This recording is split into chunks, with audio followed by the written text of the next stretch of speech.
There was a leaked document put out just 20 hours ago, which shows that the US government is trying its best to stifle innovation and really shut down crypto and digital assets. Now, before we move on, I got to tell you, we're going to talk about Democrats, we're going to talk about Republicans. I know some people on this channel may get a little bit of divisive as far as politics and things like that. But just remember this: politicians are just like models. They're all wrong, and only some are useful. So what I'm talking about is there was a leaked document, and it was made public by Eleanor Terrett, and she is a Fox Business journalist. I will link her Twitter account in the description below. And this was a document or a memo that was circulating among Democratic members. This is on May 9th. And the reason for that is because on May 10th, there was a joint hearing with the House Financial Service Committee, Subcommittee on Digital Assets and FinTech. And what it said, I just want to direct your attention to numbers 3, 4, 5, 6. And the first one here, it talks about, and again, it's a little bit divisive between Republicans and Democrats, but it states Republicans have decided to embark on a partisan pursuit of sweeping digital asset legislation. And they want a new framework for crypto industries that neither the Biden administration, investors, SEC, or their financial regulators have called on Congress to do so. First of all, I'm an investor. And me personally, I have called on Congress to do this exact same thing, which is I would need a little bit of regulatory clarity, because the problem that is right now is that we don't have it. So when we talk about investors, that's false. And when we talk about other regulatory bodies, well, the CFTC is actually arguing with the SEC as to what is a commodity, because of the CFTC, and what is a security, that's the SEC. Of course, they want each to regulate those because they want more power in the system. And lastly, when it talks about the Biden administration, that's also false. There was this nice little fact sheet that was put out not too long ago. White House releases its first ever comprehensive framework. Now I just take a look at Congress here. It says this: Congress itself, let me go up a little bit, recommended steps for Congress and regulators to make stablecoins safer. Building on this work, the administration plans to take the additional following steps, which it calls on Congress to do so. So again, if we take a look at this, it is calling for those things. Now, the one thing it does get right is that the SEC is definitely not calling on Congress to do any changes. They're just fine where they're at. Next one, we're talking about ambiguity, mass non-compliance with existing laws. And it states we can't invent new accommodating regulatory structures simply because crypto companies refuse to follow clear rules of the road. This is also false. There is an issue with the SEC and Gary Gensler, and he states, yes, everything is security. So we don't believe that, but like, fine, whatever. Let's just get this over with. So this is CEO Brian Armstrong from Coinbase. This is Paul Grewal, the chief legal officer for Coinbase. And they put out a plea not too long ago, a couple of weeks or so, April 27th, and said, look, we'd love to come in. We've came in before. We wanted to talk to you. We wanted to register, and you just gave us a Wells notice that you're going to sue us. And this is also happening with other exchanges in the United States. So it's not the issue with we don't want to do it. We're like, fine, let's just do this.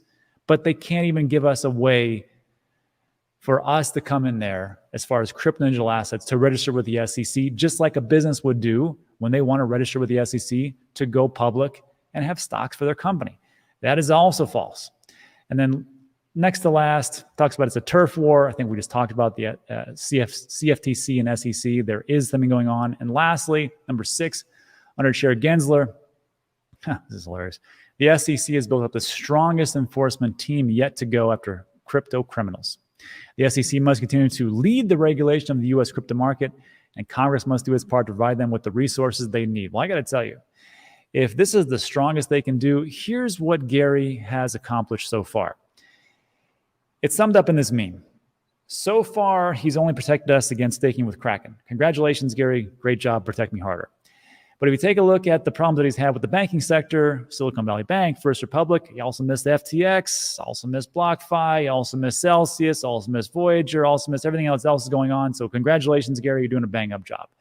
And to prove this point or really bring it home, there was a great video by a friend of the show, Jungle Inc., and it talks about how Gary Gensler was in hot water with JP Morgan over crypto. And really what he talks about is like, look, I'll link this in the description as well. He's like, look, Gary has spent $200 million in the SEC resources to do what?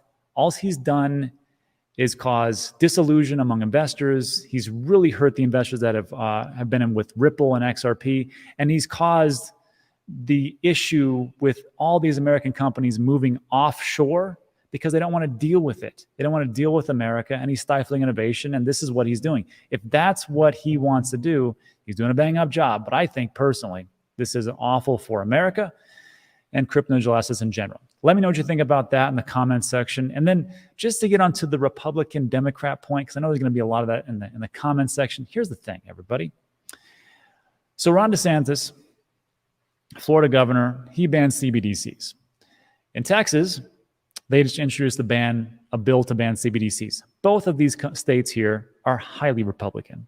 However, in North Carolina, the House of Representatives, on a May 3rd vote, just agreed to pass House Bill 690. And what they say is this is going to prohibit individuals from using CBDCs for any payment to the state, as well as bar the Federal Reserve from using North Carolina as a potential testing ground for its own CBDC pilot. Here's the dealie. The governor of North Carolina is a Democrat. On top of that, if we can take a look at the House itself, you got 60% Republicans, 40% Democrats. Here they all are in all their glory. And you can see that there are actually real people, and some are Democrats and some are Republicans, and none of them voted against it. So I can understand how people say, well, those damn Democrats and those damn Republicans. I think it really comes down to intelligence and just want to do the right thing for the constituents. And that's why I think that there is a way to come across the aisle. Anyhow, let me know what you think about that in the comments section. And then last two things I just want to say, timing the market is better than timing the market. Here's the proof. There was an ancient Bitcoin wallet, which was dormant after 12 years. How much did they pay for Bitcoin back then, Rob? Great question. The owner hodled for nearly 12 years. He probably lost it. I don't know. But he bought the coins in June 2011 for $2,000, a little over $2,000, $2,250.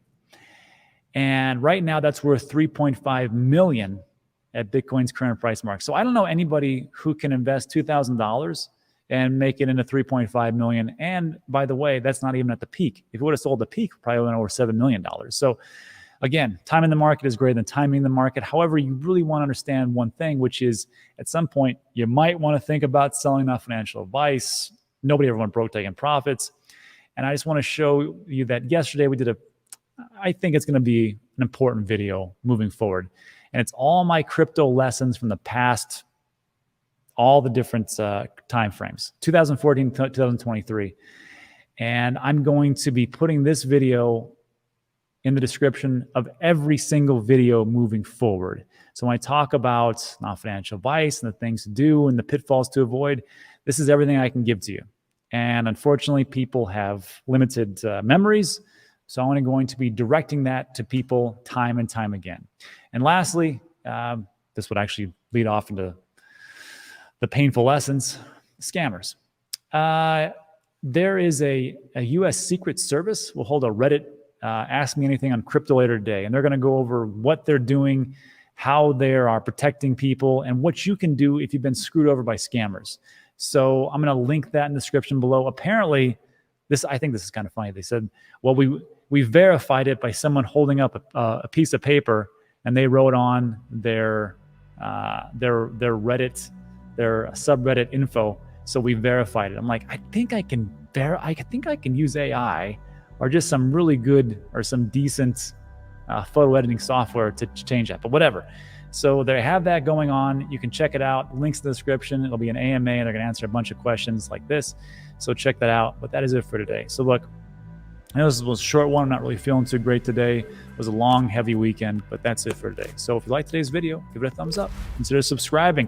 This is not a set it and forget it type of industry. You should be involved with it. And if it's not me, subscribe to somebody to get all your information.